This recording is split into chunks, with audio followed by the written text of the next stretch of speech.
Hey everybody, it's Chris Gallagher. We're glad that you're here today. This is our moment where we close out Luke chapter 15 that we've studied this week. I hope that you are having a great day on this Friday. I want to share with you some quick tips about this because I think there's something very interesting in the parable of the lost sheep, the parable of the lost coin, and the parable of the lost son. And we're going to talk about these just for a few moments. I hope that you are digging deeper into this. This is not supposed to be a very deep and textual Bible study. It's more of practicality. It's more of really how are you going to use God's Word in your life. And today is one of those powerful messages I think that is in God's Word.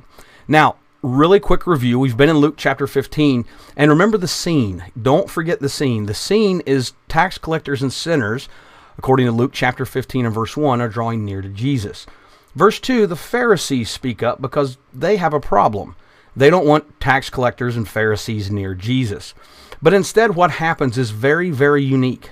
Jesus, instead of rebuking them, he tells three parables. These parables are unique. Now, we've heard the majority of these our entire life. By the way, unique means one of a kind. It doesn't necessarily mean weird or different. So when you think about the parable of the sheep, it's something that they would have understood. The parable of the coin, something that they would have understood. The parable of the lost son, something that they would have understood.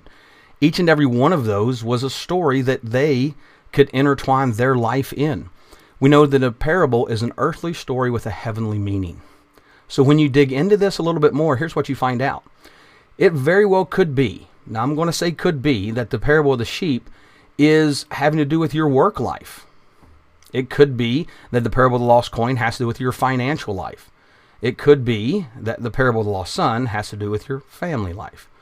But in each one, you find something extremely, extremely important. Important to you, important to me, and important to all of those that we know.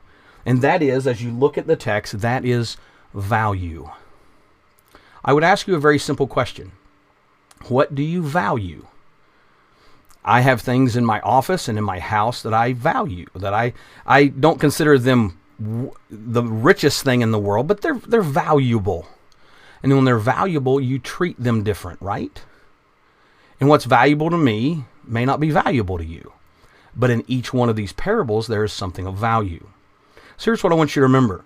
The parable of the lost sheep. A man had 100 sheep and one goes away. So what does that man do? He leaves the 99 and he goes and he finds the one. Why did he go find the one? Because the one is valuable.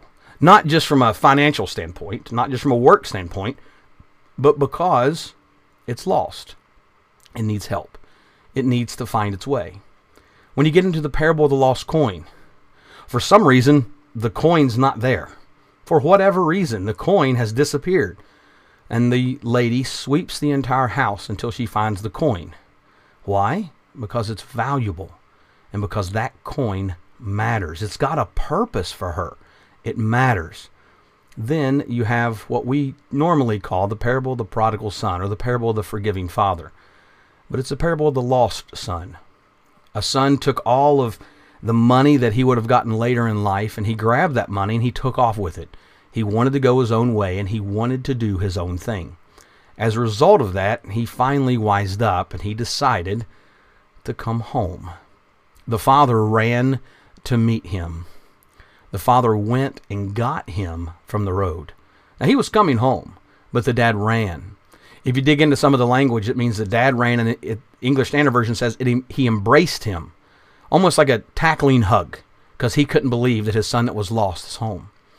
And in each one of these, it was interesting, because there is joy over the one that's lost coming home, or being back in the fold, we would say, or back in the flock.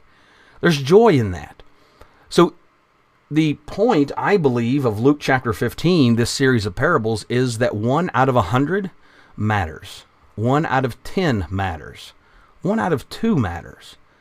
But what matters most is not, if you will, the righteous that are always going to be there, but instead, it's the one that's lost, being able to come back, to be part of that fold, to be back into that family. We should rejoice. We should be excited and we should be happy. We shouldn't question.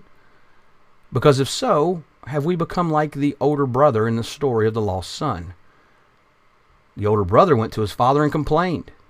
He could not believe that his father accepted him the way that he did, because after all, the older brother had never left. He'd always been there.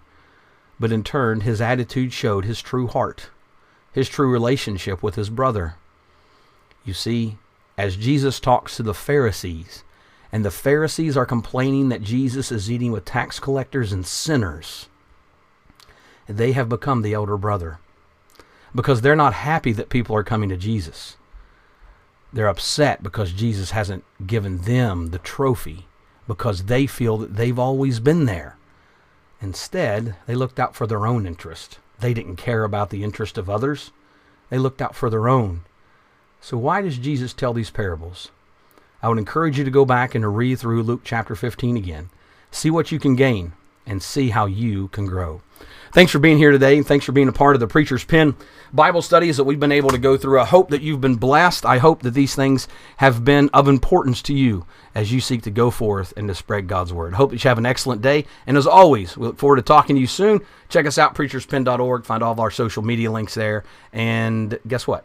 Next week we're coming back with an entirely new Bible class. Hope to see you then. Be blessed.